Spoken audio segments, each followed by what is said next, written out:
Oh là là, ça rigole pas, hein. Paris, quand ils font une fête au Parc des Princes, ils foutent 7 buts au champion de France en titre, ça caracole, ça y va, c'est spectacle feu d'artifice Jean-Michel Jarre. Pouh, un truc de ouf, hein. Salut à tous, footeuses et footeux de bonne famille, c'est Thomas, fin du match entre le PSG et Monaco, dans ce match de clôture de la 33e journée. 7 buts à 1. 7 buts à 1, si c'est un truc de ouf. Un doublé de Lo Celso, un doublé de Di Maria, un but de Cavani, un but de Draxler et un but de Falcao. Et si, il s'est dit pourquoi pas participer à la fête aussi dans mon genre, hein. Un CSC qu'il a marqué avec un espèce de choc en l'air avec Thiago Silva et un but de l'ami Ronny Lopez qui lui par contre est toujours aussi en forme, hein, qui a continué à faire tourner ses stats, le portugais qui veut la Seleção pour le mondial. Les Parisiens du coup qui sont champions de France pour la 7e fois. Ouais, ouais. Ils rejoignent quand même les Nantais, les Stéphanois, l'Olympique de Marseille, pardon, Monaco et Saint-Etienne qui a toujours 10 titres. Donc du coup, ils rentrent un peu dans le top 5 avec l'Olympique Lyonnais aussi qui a également 7 titres. Du coup, voilà, ça commence à payer quand même pour le PSG qui commence petit à petit à faire parler de lui comme équipe française, mine de rien. Monaco qui enregistre sa pire défaite de son histoire de Ligue 1. 7 buts à 1, c'est un peu compliqué. PSG aussi qui bat le record, enfin le record qui, du moins cette saison, passe au-dessus des 100 buts, souvenez-vous du sondage. 100 buts marqués, 103 buts marqués exactement. Cavani qui égale Zlatan dans les buts de la Ligue 1, 113 buts. Que des records, hein, c'est un truc de ouf. Et voilà, Paris vraiment au niveau de ouf, hein, ce soir, qui a vraiment, dès le début, fait exploser Monaco. Pourtant, ça avait démarré au premier quart d'heure plutôt pas mal. Monaco était un peu bien rentré dans le match. En plus, on avait vu des trucs intéressants avec un Lemar toujours intéressant en numéro 10.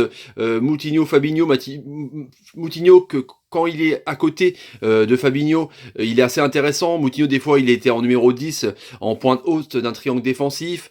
Des fois, il était un peu plus bas. Là, il est vraiment en numéro 6, 8 à côté de Fabinho. Du coup, là, il a pu rayonner sur des passes, pouvoir écarter. On a vu un bon Ronny Lopez. On a vu un Georges qui était vraiment là avec Sidibé qui est sorti sur blessure, on espère que c'est pas grave, pour essayer de boucher le couloir d'Alves, Di Maria qui dédouble de ouf, hein. On a vu en tout cas un bon Monaco d'entrée et après ils ont complètement explosé, c'est clair et net, hein, sur le premier but de Lo Celso avec un jeu en triangle magnifique avec une superbe talonnade de Cavani. C'était vraiment voilà, du grand art, hein. Cavani qui met donc une talonnade à Alves qui décale l'ami Lo Celso qui est très très bon. Franchement, il faudra qu'on en parle quand même de ce joueur parce que je sais pas, à mon avis avec Tourelle l'année prochaine, je pense qu'il pourra vraiment sortir son épingle du jeu parce qu'il est technique, il est adroit, c'est vraiment assez intéressant. Il y a aussi ce débordement assez magnifique, hein, de l'ami Berchiche qui met un superbe ballon pour Cavani, hein, qui marque donc son 113e but. Après, il y a eu cette passe génialissime de Cavani, une passe de quarterback, enfin plutôt de basketteur, où il regarde de façon aveugle et bam, il décale l'ami Di Maria qui fait un piqué devant Subasic, piqué formidable. En même temps, Di Maria, on le connaît, c'est assez comme ça. Après, il y a eu un bon centre et une belle tête de Lo Celso, qui est aussi bon de la tête, du coup, qui marque un doublé, mine de rien, hein. Franchement, il fait une superbe saison.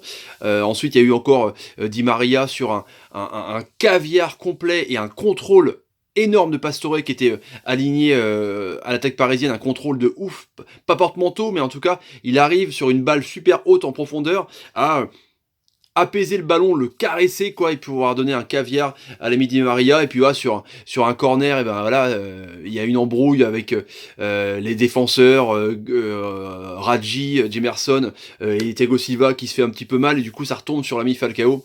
C'est un peu dommage. Et après, bah, Roland Draxler, international allemand, qui vient un peu parachever ce festival 7 buts à 1.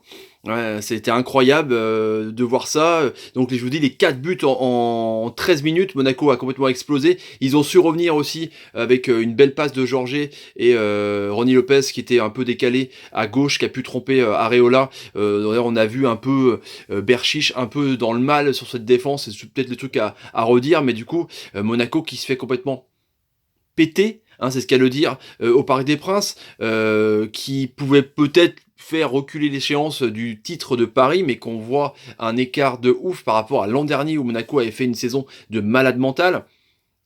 Paris avait fait aussi une saison, point de vue numéraire, avec, enfin, au niveau des points qui était assez exceptionnel. Du coup, là, il y a deux classes d'écart entre Paris et Monaco. Enfin, on voit, c'est vraiment une étage à deux, voire une fusée à deux ou trois étages, parce que quand on voit, il y a presque plus de 20 points, enfin 19 exactement entre Marseille et Rennes, et entre Paris et le petit groupe Monaco, Lyon, Marseille, il y a 17 points. Vous vous rendez compte quand même des écarts de classe qu'il y a entre les différentes équipes. Minaret Monaco qui fait une sale opération parce que Lyon et Marseille ne lâchent pas. Et puis là, ils ont pris quand même une petite pile au goal average avec 6 buts du coup. Donc ils sont à plus 37. On voit Lyon qui est à plus 36. Lyon qui fout des 3-0 contre Amiens, qui fout des 5-0 contre Metz. Donc Monaco, attention à pas tout gâcher à la fin de la saison. Ce serait quand même dommage, même si on sait que l'Atlético Madrid, s'il gagne l'Europa League, j'espère que Marseille, en tant qu'équipe française, gagnera cette Coupe d'Europe, mais si Atlético Madrid gagne l'Europa League, la troisième place du championnat est qualificative directement pour les poules. Donc bon, que ce soit Monaco termine troisième ou Lyon-Marseille termine deuxième, bref, dans ce ordre-là, il y a que le quatrième qui sera un peu cocu dans l'histoire, mais ça peut aussi avoir trois équipes en poule, quoi, ce serait pas mal. Du coup, mais Monaco, peut-être financièrement, finir deuxième, c'est largement mieux que finir troisième. En tout cas, on a vu un Monaco, pas forcément bouffé dans tous les étages, parce que je vous dis, ils étaient bien rentrés dans le premier quart d'heure. Après, ils ont complètement explosé avec ces 4 buts là. Après, ils ont un peu repris pied sur le ballon, ça circulait pas mal avec Fabinho. Il y avait Glick qui manquait aussi, je trouve, en défense. Glick, enfin c'est vraiment le guerrier, le mec qui fait un peu la commedia dell'arte pour gagner du temps, on voit souvent. Mais voilà, il est là quand même pour assurer le cachou derrière. Et je trouve que Gemerson est moins rayonnant quand il n'y a pas Glick. Sidibé donc est sorti sur blessure, en espérant que ce soit pas grave. Mais en tout cas, on voit que alors qu'ils ont dédoublé vraiment le côté pour limiter Di Maria et Alves. Et il y a pratiquement tous les buts, tous les centres, au moins 3-4 buts qui sont venus du côté de Sidibé. C'est pour ça que tout à l'heure j'avais fait un tweet, je vous invite d'ailleurs à me suivre sur Twitter, c'est marqué là-haut, hein, les petits clics là-bas. Umtiti qui était pas bon contre la Roma, l'ami Varane qui était pas bon contre la Juve, et Sidibé qui était pas bon contre le Paris Saint-Germain. Comme la défense, on va dire, titulaire presque des Bleus, c'est un peu compliqué quand même. En tout cas, le PSG qui réussit globalement sa saison, on va dire domestiquement. Il y a encore la Coupe de France mercredi contre Caen à faire le taf. Ils sont favoris évidemment. Coupe de la Ligue contre Monaco, donc ils l'ont gagné. Le titre, ils l'ont gagné dès la 33e journée. Mais bon, c'est encore ce faux pas en Coupe d'Europe, hein, avec ses huitièmes de finale contre le Real de Madrid. On voit que c'est quand même l'objectif principal de Paris. Avec Tourelle l'année prochaine, ça sera complètement différent. Est-ce qu'il y a des joueurs qui vont partir? Est-ce que Rabiot va rester? Est-ce que Cavani va rester? Est-ce que Di Maria va rester? Quels joueurs viendront dans les valises de l'entraîneur allemand, ancien coach de Dortmund? En tout cas, plein de questions qui font que justement le sondage est là pour moi ce soir, hein, pour vous aussi. Est-ce que Paris pour vous a fait une bonne saison justement? Est-ce que Paname a fait une bonne saison? Vous répondez oui et non. Oui ou non, sinon ça n'a aucun rapport. Donc voilà les amis, on se retrouve demain dans le grand décrassage à 5h, 17h sur la chaîne Thomas Parle Foot. On va revenir notamment sur ce match-là et sur le match Netflix, le scénario Netflix de Marseille.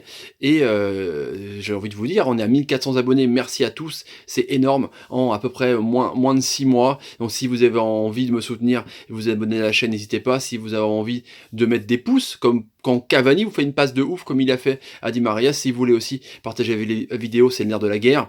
Et si vous voulez aussi activer la cloche, c'est intéressant la cloche parce que ça permet d'avoir les notifications dès qu'une vidéo arrive sur la chaîne. Voilà les amis, je vous laisse. Ciao ciao, ciao ciao ciao ciao ciao ciao ciao ciao ciao ciao. J'ai fait 8 comme les buts. Allez, salut les amis, ciao. le spectacle de ouf, hein. C'était un dimanche de ouf.